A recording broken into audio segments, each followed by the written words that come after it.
KPCC മുൻ അധ്യക്ഷൻ K Sudhakaran മാധ്യമങ്ങളെ കാണും. വിശ്വാസം ഇനി അദ്ദേഹം വേണ്ട എന്ന് പറഞ്ഞ് ആരെങ്കിലും പ്രവർത്തിക്കുന്നുണ്ടെങ്കിൽ ആ പ്രവർത്തനത്തെ മരവിപ്പിക്കാനുള്ള ശ്രമം ഞങ്ങളുടെ ഭാഗത്തുനിന്നുണ്ടാകും.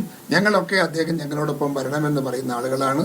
ഞങ്ങൾ അദ്ദേഹത്തെ കണ്ടിട്ടുണ്ട്. ഞാൻ അദ്ദേഹത്തെ നേരെ കഴിഞ്ഞ ദിവസം 2 ദിവസം മുമ്പ് അല്ലല്ലേ 2 ദിവസം മുമ്പല്ലേ 2 ദിവസം മുമ്പ് ഞാൻ അദ്ദേഹത്തെ നേരിൽ കണ്ട് സംസാരിച്ചിട്ട് UDF-ഓടൊപ്പം വരണം, കോൺഗ്രസോടൊപ്പം വരണമെന്ന് പറഞ്ഞിട്ടുണ്ട്.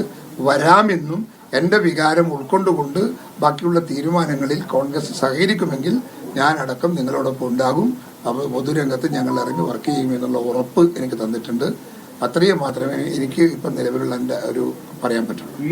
ഇതിലെ PV അൻവറിന്റെ ഒറ്റ ആവശ്യം UDF ഘടകകക്ഷിയാക്കണം, തൃണമൂലിനെ ഘടകകക്ഷിയാക്കണം എന്ന ആവശ്യമാണ്. പക്ഷെ അതിൽ പ്രതിപക്ഷ നേതാവ് ഉൾപ്പെടെ ഇതുവരെ അതിലൊരു അനുഭാവപൂർവമായ നിലപാട് സ്വീകരിച്ചില്ല. ഒടുവിൽ അല്ല, ആ പ്രശ്നം നമ്മൾ പാർട്ടി ചർച്ച ചെയ്തിട്ടില്ല.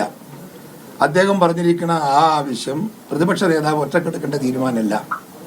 അത് പാർട്ടിയുടെ നേതൃത്വം മൊത്തമായി എടുക്കേണ്ട തീരുമാനമാണ്. അത് പാർട്ടിയുടെ മൊത്തം നേതാക്കന്മാർ ഇരുന്ന് ചർച്ച നടത്തി അതിന്റെ പുറത്ത് തീരുമാനമെടുക്കും. Whatever it may be. PV Anvar ആയാലും പ്രതിപക്ഷ നേതാവിനെ മാത്രം കുറ്റം പറയുന്ന ഒരു രീതിയാണ് ഇപ്പം രാവിലെയൊക്കെ കണ്ടത്. അദ്ദേഹം മാത്രം തീരുമാനം എടുത്തു, VD സതീശൻ മാത്രമാണ് തീരുമാനങ്ങൾ എടുക്കുന്നത്, ഈ സ്ഥാനാർത്ഥിത്വം അടക്കം എന്നുള്ള രീതിയിലുള്ള കുറ്റപ്പെടുത്തലുകളാണ് വന്നത്. അദ്ദേഹത്തിന്റെ അഭിപ്രായമാവോ അത് അങ്ങനെ പറയുന്നത് ശരിയല്ല. ഞാൻ അദ്ദേഹത്തെ വിളിച്ചത് ഞാൻ അദ്ദേഹത്തോട് ആവശ്യപ്പെടും അത് പറയുന്നത് ആവർത്തിക്കരുതെന്ന്. വേണുഗോപാലിൽ മാത്രമാണ് ഇനി പ്രതീക്ഷയുള്ളതെന്നാണ് പറയുന്നത്. ആര്? അൻവർ. കെ സുധാകരന് മുതൽ പ്രതീക്ഷയൊക്കെ നഷ്ടപ്പെട്ടു അൻവറിന്. അതെ, നമ്മളെ കാലിയായല്ലോ. അൻവർ പറയുന്നതാണ്. അദ്ദേഹത്തിന്റെ അഭിപ്രായം. VD സതീശൻ എന്തെങ്കിലും എതിർപ്പുണ്ടോ അൻവർ വരുന്നതിനോട്? അത് സതീശനോടായിരിക്കും, എന്നോടല്ല. അല്ല, അങ്ങനെ നമ്മൾ അങ്ങനെ ഒരു പൊതുവായി നമ്മൾ ഉയർന്ന ലീഡർഷിപ്പ് ഒരുമിച്ചിരുന്നൊരു ചർച്ച ഇതിന് പുറത്ത് നടത്തിയിട്ടില്ല. അത് സത്യം. പുതിയ പ്രസിഡന്റ് വന്നു. പ്രസിഡന്റിന്റെ സാന്നിധ്യത്തിൽ നേതൃത്വത്തിൽ ഒരു ചർച്ച അനിവാര്യമാണ്. അത് പെട്ടെന്ന് നടക്കുമെന്നാണ് എൻ്റെ വിശ്വാസം. ഞാൻ ഇന്ന് രാവിലെ സണ്ണി ജോസഫിനെ വിളിച്ച് പറഞ്ഞിട്ടുണ്ട്. ഞങ്ങളൊക്കെ ഇരുന്നൊന്ന് സംസാരിക്കട്ടെ. ഒരു വട്ടം പോലും സംസാരിച്ചിട്ടില്ല. പിന്നെ വ്യക്തിപരമായ താല്പര്യങ്ങളും വ്യക്തിപരമായ ഇഷ്ടാനിഷ്ടങ്ങളും ഒരു പാർട്ടിക്കകത്ത് പല നേതാക്കന്മാർക്കും പലതരത്തിലുണ്ടാവാം. അത് അദ്ദേഹം പറയുന്നതൊന്നും പാർട്ടിയുടെയോ മുന്നണിയുടെയോ അഭിപ്രായമല്ല. അത് അദ്ദേഹത്തിന്റെ വ്യക്തിപരമായ അഭിപ്രായമാണ്. ആ അഭിപ്രായത്തെ മാനിച്ചുകൊണ്ട് ആ അഭിപ്രായം മാത്രമാണ് വരാൻ പോകുന്ന തെരഞ്ഞെടുപ്പിന്റെ ബലാബലം പരിശോധിക്കുന്ന മാനദണ്ഡമെന്ന് ചിന്തിക്കുന്നത് തെറ്റ്.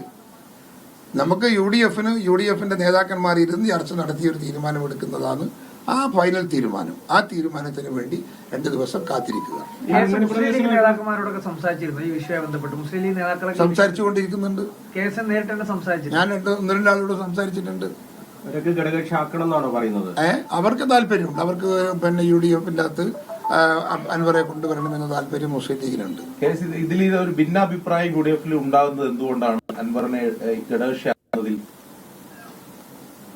നിങ്ങൾ പറഞ്ഞ കാര്യമാണ്. അത് എവിടെയാ തെറ്റിയത് ചോദിച്ചാൽ സ്ഥാനാർത്ഥിക്കെതിരായി വളരെ രൂക്ഷമായി അൻവർ സംസാരിച്ചപ്പോൾ എന്തു പറഞ്ഞാലും ആ സ്ഥാനാർത്ഥിയെ ഞങ്ങൾ പ്രഖ്യാപിച്ചു കഴിഞ്ഞു.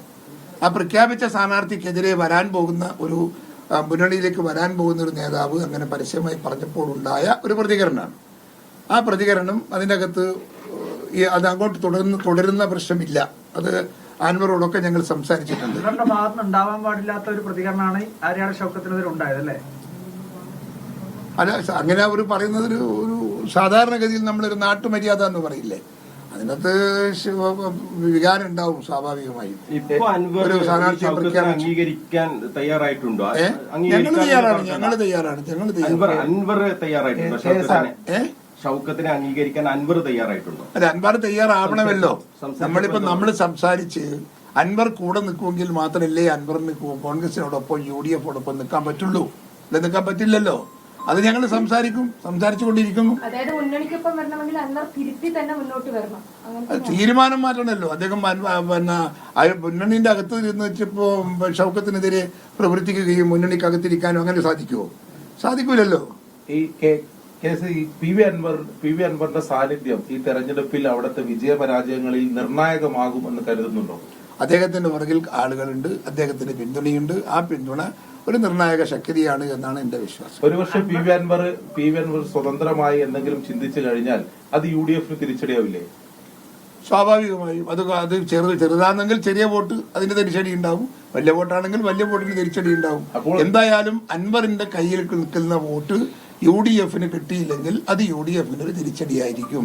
അല്ല, അദ്ദേഹം അത് കോൺഗ്രസിന് കൊടുക്കാൻ UDF-ന് കൊടുക്കാൻ തയ്യാറായാൽ അത് നമുക്കൊരു അസറ്റ് ആയിരിക്കും. അപ്പോൾ അൻവറിനൊപ്പം കൂട്ടിക്കൊണ്ടുപോകുന്നതിൽ ഇപ്പോൾ ഈ സമീപ ദിവസങ്ങളിൽ നടന്ന പ്രതികരണങ്ങൾ, പ്രത്യേകിച്ച് കോൺഗ്രസ് നേതാക്കളുടെ ഉൾപ്പെടെ പ്രതികരണങ്ങൾ, അത് കുറച്ചുകൂടി മിതത്വം പാലിക്കണമെന്ന അഭിപ്രായം കേസിലുണ്ടോ?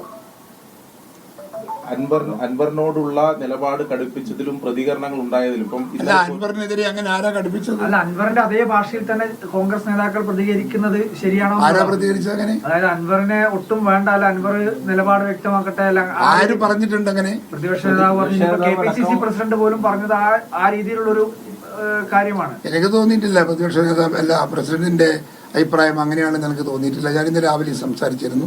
ഞാൻ ഇപ്പൊ നിങ്ങൾ പറഞ്ഞ ശരിക്കും ഒന്നും കൂടെ ഞാൻ വിളിച്ച് അദ്ദേഹത്തോട് സംസാരിക്കട്ടെ. എന്തായാലും അൻവറിനെ ഉൾപ്പെടുത്തണം എന്ന് തന്നെയാണ് എന്റെ വ്യക്തിപരമായ ആവശ്യം. അൻവറിനെ മുന്നണിക്കകത്ത് UDF-ൽ കൊണ്ടുവന്ന് കൂടെ നിർത്തണമെന്നാണ് എന്റെ അഭിപ്രായം. ഈ വ്യക്തിപരമായ VD സതീശന് വ്യക്തിപരമായ ഒരു അകൽച്ച അൻവറുമായി അദ്ദേഹത്തിനെതിരെ അല്ല, വ്യക്തിപരമായ അകൽച്ചയൊന്നും ഒരു മുന്നണി സംവിധാനത്തിൽ ഞങ്ങൾ ആരും പരിഗണിക്കാൻ പോകുന്നില്ല.